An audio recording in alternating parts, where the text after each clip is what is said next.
Salut, c'est Rebecca. Si je vous demande quel est votre roman préféré et pourquoi, je suis certaine que vous allez me donner des réponses très différentes. Peut-être que pour certains d'entre vous, ce sera un roman de type romance, pour d'autres, ce sera un roman d'aventure, pour d'autres, voilà, ce sera un roman policier.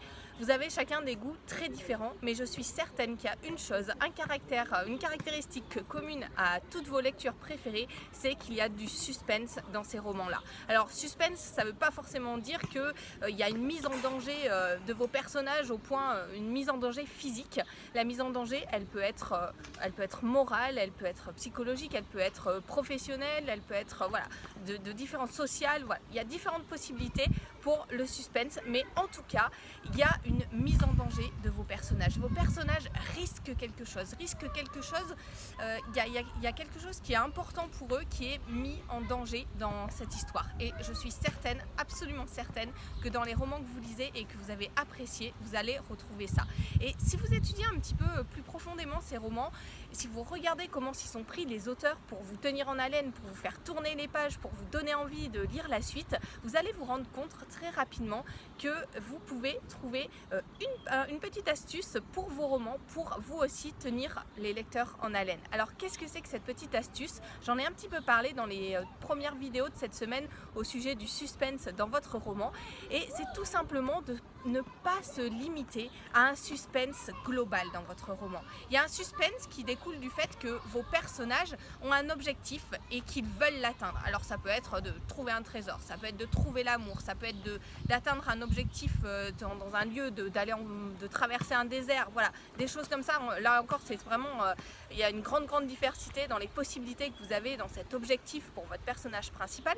Mais en tout cas, il y a cet objectif et forcément, en tant que lecteur, on se dit est-ce qu'il va réussir ou pas ce personnage? Est-ce qu'il va arriver au bout de sa quête? Est-ce qu'il va atteindre son but? Est-ce qu'il va découvrir autre chose entre temps et être détourné de son but? Comment est-ce que ça va fonctionner? Et il y a ce suspense global qui tient le lecteur en haleine.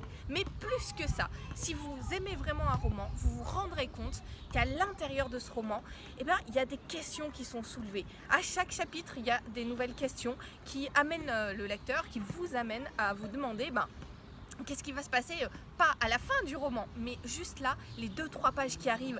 Est-ce qu'on va en savoir un peu plus sur le personnage principal ou sur ses amis? Est-ce qu'on va en savoir un peu plus sur le contexte dans lequel se trouve ce personnage? Est-ce qu'il va répondre à cet appel téléphonique qu'il attend mais dont il a peur et voilà, il hésite à répondre à ce téléphone qui sonne? Est-ce qu'il va arriver à décrypter cette lettre codée? Il y a des multiples questions comme ça qui peuvent être soulevées par vous en tant qu'auteur, par vos auteurs préférés au cours d'un roman et qui vont maintenir le lecteur en haleine. Et ce qui est vraiment très bien, c'est d'imaginer chacune des scènes de votre roman comme des mini-intrigues. Vous vous dites, quel est l'objectif du personnage dans cette scène-là?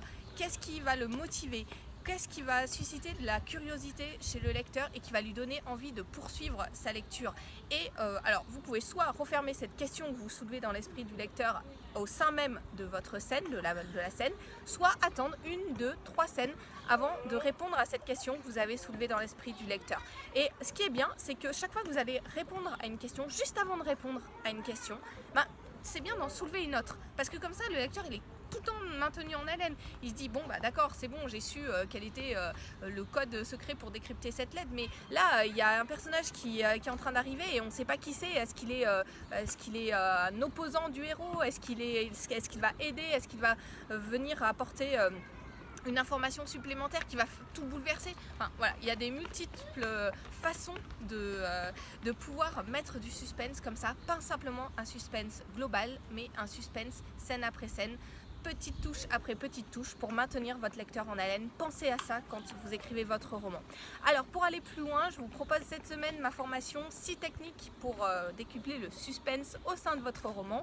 Il y a des techniques comme ça, il y en a plein d'autres, des choses que j'ai découvertes au fil des années. C'est une formation au format audio avec une fiche au format PDF qui reprend les points clés et les exercices à mettre en place pour que vous testiez toutes ces techniques pour votre roman, que vous teniez en haleine votre lecteur et qu'un jour, votre lecteurs se disent bah tiens, ce roman-là, c'est mon roman préféré. Et franchement, si un jour ça vous arrive, ce sera juste formidable.